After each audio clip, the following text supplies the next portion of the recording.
За юу яцхан Азуран байна. Та нартай баг бичлэг өгөө 2 онцсон үгүй юу? Яг бичлэг хийгээд эхлэе гэсэн чинь part 1 нь копирайт заачлаа гэд мэдээлэл ирээд устчихдээ. Тэгээ тэрийг яслаад пост оруулаад жоохон хандлтаа хүлээж агаад одоо пост хийж байна. Интрогоо явуулаад аним руугаа let's go. Би байж үли 17-тай октинуудээр би солиотой уруулны чинь цор ганцыг шиг хүүе болж хүмүүс хараад бай зүгээр улам үлсээд бай хижилчин тарахаар гадаа хүлээж бай чи миний дэргэд тайван сайхан чамсгал бүрчин намайг түгшээж. За энэ хүүхдийг Арай гэдэг юм лээ. Тэгээд манай Харухидээ дунд ангидаа нэг сургууль сурдаг байсан.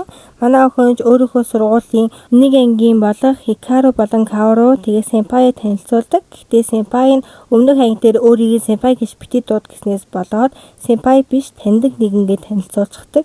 Харухич Арайтай өнгөрсөө дурсаад ярилцаж байсан тэр цаана Хикару нэг л бишээ.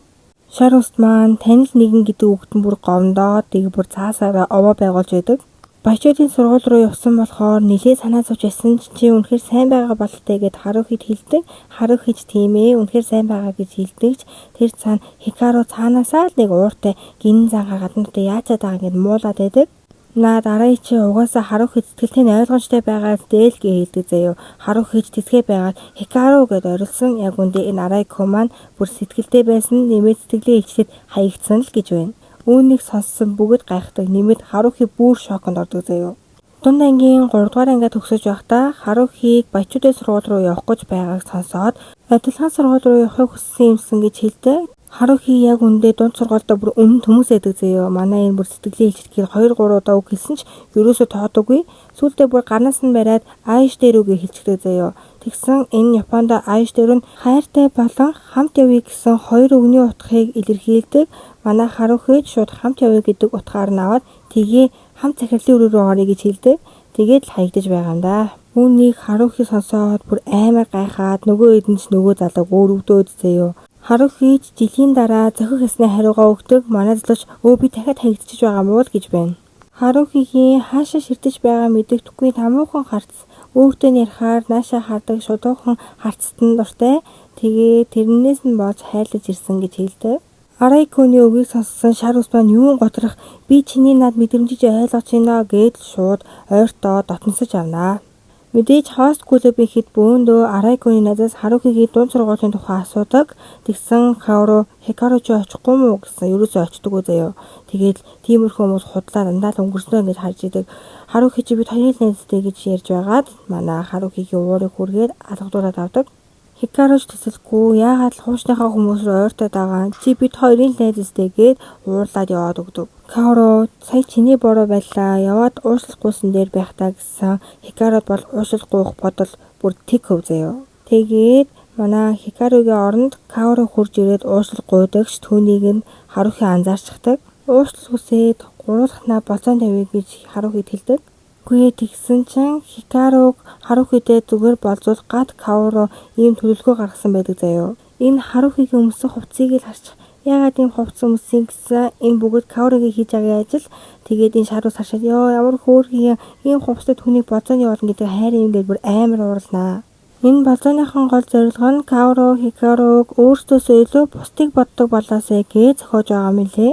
Каоруг бодох юм бол Хикару хитрхи хүүхдээрээ болохоор Харухигээр дамжуулаа бусдыг боддог болоосэй гэж хийж байгаа мэлээ ахын сэтгэлээ гэж. Шар үстч тийм л учиртай бол яагаад бид нар даах ёстой гэсэн хэрвээ даахгүй бол хөгжилтэй биш ш тэгэл гэж авч байна. Шар үстч тэнгэр муу харах гэж байгааг анзаарсан бололтой. Энэ хоёр болцож байж бүр ямар ч төлөвлөгөөгүй заяо. Тэгсэн Каору Хикаруд сайн дагуулж яваарай гэж цагсан юм байна л дээ. Нэг л бүтэхгүй байгаа энэ болцоог харсан шар ус маань бүр за болий солигдъя л гэдэг заяо. Харухи эмтгийн заримыг гойгээ заримыг авдаг. Тэгээд энэ хоёр заримыг идээд уур амьсгал нь айгүй сайжирнаа. Замдаа дарсан төмөс идэх ба дахиад нэг 2-3 утыг авсан Хикару яагаад ийм ихийг авч байгаа юм авах бол зүгээр л эндээ идчихнэ гэсэн Каору тас юмаа л гэж байна. Айгүй хөөрхөө уур амьсгалтай ямаа үзээд хөгжилтэй явж байсан. Гай газарт орос гихчээр Арайконтэй дахиад таарчхан дэр. Арайконы ахын ойрхон байгаа хүргээд өгөхөө цахилгаан захиж байсан зүгээр үг гэсэн Хикаруч зүгээрээ бид нар такси барьчихна гээд Манай охинч тэгээ такси барь гэсний цахилгаан дуурж байгаа сонсоод машинаар явчих яа гэсэн Хикаро уурлаад Харухиг орхиод явчихдаг. Ядаж байгаад энэ хоёрын маань уур амьсгал айгүй дажгүй байсан болохоор нөгөө хэд маань орхиод явчихсан байсан юм лээ. Харухи ч Хикарогийн араас дагаж явж байгаад тэр дунд нь бороо хасгараад нэг бөө юм болноо. Бороо хасгараад цахилгаан захиад байгаа болохоор Шарус маань айгүй сандараад "За ер нь би явж тослоо" гэсэн. Тэр цаанаас Арайкунаас дуудлага ирэх ба Хикаро Харухиг орхиод явчихсан. Харухи араас нь дагсан л гэж байна. Энэ үед модны доор Хикаро эмороо зогсож байх ба Шарус маань Хикаро руу залгадаг. "Чи үхснээ гэж түүнийг орхиж явж байгаа юм. Цахилгаан захиж байгаа штий. Харухи цахилгаанаас айдаг яг одоо ойч" гэж бүр амар загиндаг. Үүнийг сонссон Хикароч "Би яаж мэддэг юм? Тэр надад хэлэг байхад би яаж мэддэг юм" гэж бодсоор Харухиг хайнаа. Нилийн хайгаад бараг бууж өгөхийн даваан дээр нэг сүм байдаг. Тэр сүмийн хаалга онголттой ус тунчсан байсан болохоор гүгэд орсон. Манай Харухи ширээн доор нуугдаж байдаг.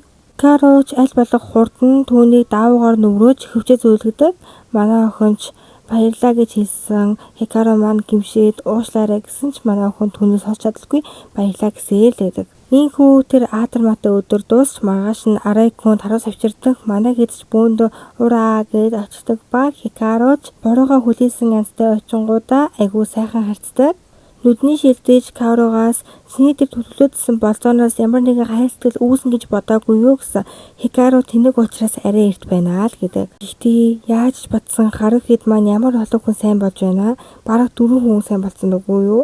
Зүгээр л унтаас ирсэн танихгүй баахан олон хүнтэй газар сэрчихвэл чи яах байсан бэ? Нүдний шил дотоогоор яг тийм байдалд байна. Ямар ч утасгүй, төрөвчгүй танихгүй газар. Яаж ийм байдал төрсөн бэ гэж юу? Мэдээж ахаад Шарустын гаргасан санаа. Харухиг ойлгохын тулд энгийн хүмүүсийн зохион байгуулдаг иймэрхүү ивентэд очиж үзсгээ. Өнөөдөр энэ ивент нь болон тиймээс явцгаая гэд манай нүдний шилдэг сэрэх гэж бөөндөө ирсэн байдаг. Үгүй тэгсэн нүдний шилд чинь нойроо ханалаад айгүй ууртай байна. Босч ирээд та нарыг бүгдийг чи яа нэг гинүү. Тэгээ түүнийг сонссон манай хэд бүгдээрээ айгаад ухардаг заяо. Та нар яа нү ийм надад хамаагүй, тийм учраас зүгээр л намайг 50 унтуулаад орих гэж хэлдэг. Үүнийг сонссон Хоны сэмпайч энэ одоо сэрхээрээ ямар амар ууртай юм бэ гэсэн Мори сэмпай өөрийгөө хичээл гэж байна. Тэгсэн нөгөө шар үсч чинь хүснээ хий гэсэн юм чи бид нар өөрсдөө хувцлаад аваад явахад асуудалгүй үстэй. Алиг хувцалцгаая гэж бөөндөө хувцлаад аваа гарсан юм байлээ. Эргэн тойрныхоо юмсыг бүгдээрээ хараад хөөрсөндөө нүдний шилтийн маань сандал дээр орхиод тэнээ явцдаг. Нөхцөл байдлыг ойлгосон нүдний шилт маань гэрээсээ хүн дуудах гэсэн төрөвч утсанд байдаггүй.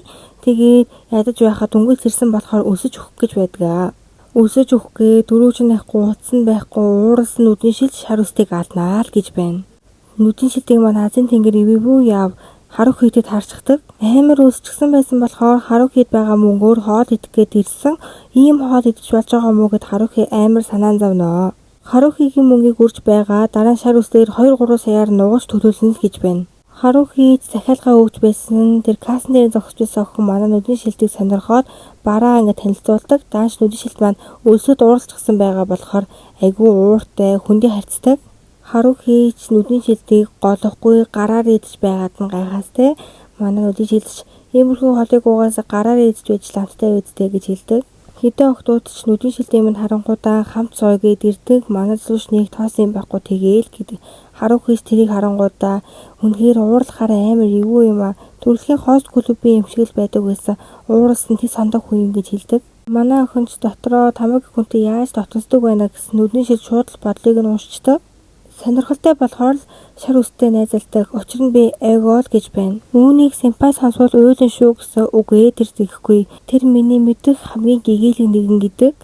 Бидний нэгтгсэн энэ хостын санааг тэр зохион байгуулсан. Тэр тэнэг хаяа өөрт нь ашиггүй зүйл хүртэл туслах гад байдаг. Магадгүй энэ л бид хоёрын хоорондох ялгаа байх гэж хэлдэг. Нүдний шилтэд маань 2 ах байдаг. Тэгээд ерөнхийдөө бол гэр бүлийн өв залгамжлагч нь нэлээд өрсөлдөөтэй байдаг гэсэн үг. Хэдий 2 ахаасаа царайлаг, ухаалаг сэтгэхүйтэй ч гэсэн нөгөө 2 нь муучгүй ухаалаг хүмүүс, дээрээс нь ахмад хүмүүс гэж явдгаараа манай нүдний шилтээс нэлээд даваа талтай байлээ. Үүнээс нь болж аав нүдний шилтэд хэтэрхий их өндөр хүлээлт тавьсан байдаг. Иймэрхүү дарамттай орчинд нь шар үст бол гэрэл гэгээ болж орж ирсэн байлээ. Тийм учраас үүнээс илүү хөвгөлтэй зүйл үгүй гэж хэлдэг. Гүй тэгсэн тэр нэг цайцангаар нэг хүүхдийг хулигдах гэж байдаг. Үүнийг харсан нүдний шил тэсэлгүй очоод өөрийнхөө мэдлэгээрээ бүх юмыг хэлээд бүх булхайг нь дэлгээд хамгаалагчид өгөөд явуулнаа. Тэгсэн саяны эзэгтэй зүгээр нэг хүн биш айгүй баян айлын эзэгтэй байсан юм байна лээ. Ууг нь тусламааргүй байсан ч түүний гарандах бүгжийг хараад араа бодод тусалсан гэдэгч манай Харухи маань цаг ихтэй бүгж нь харагдахгүй байсан даа л гэж бодоод амждаг. Нүдний шилд маань нэг бараа барьж авснаа айгүй тэнэг асуулт асуудаг. Түүнийг сонсох Харухи тэсэлгүй инээснээ "Гүй та яг дүнгийн Тамаки Сенпай шиг сонсогдлоо" гэж хэлдэг.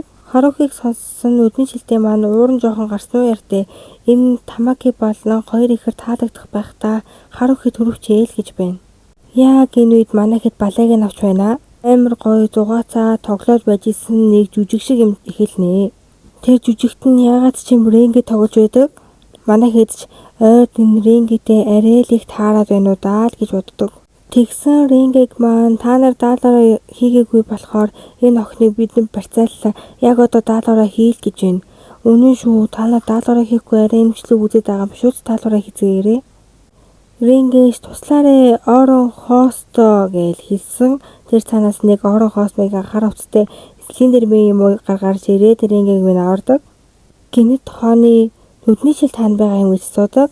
Тэгсэн шар ус маань хүүрээ гээд энэ үед нь нүдний шилд маань шар үстэй сайн талуудыг бодоод айгүй хөөрхөн түүнийг мартсан байж исэн чинь энэ тэнэг шар үс чинь дэлгүүр даяар алуугаас хүүхэд хайж байна.